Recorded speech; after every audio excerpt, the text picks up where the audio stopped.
दोस्तों, power star Pawan Singh का बबुआन song 150 million plus view cross कर चुका है सूर्यवंशी मूवी का। और ये गाना को पावर स्टार पवन सिंह और शिल्पी राज गाए थे। और कहीं ना कहीं यह गाना काफ़ी अभी ट्रेंडिंग लिस्ट में चल रहा है। इंस्टाग्राम पे 2 मिलियन 2.5 मिलियन प्लस रील बन चुका है दोस्तों। और ट्रेंडिंग नंबर 1 इंस्टाग्राम पे शो कर रहा है। ये गाना काफ़ी एकदम ट्रेंडिंग लिस्ट में चल रहा है। अभी इस गाना को रिलीजिंग किया गया था 10 महीना पहले।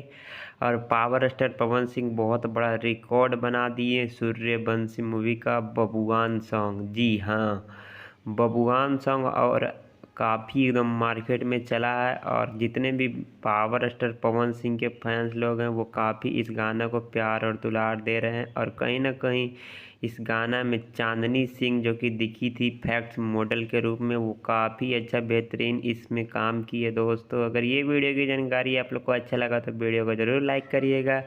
और जो ये गाना को नहीं सुने बबुआन, एक बार ज़रूर इस गाना को सुनिए। चलिए मिलते इसी तरह एक और वीडियो में, जब तक के लिए धन्यवाद दोस्तों।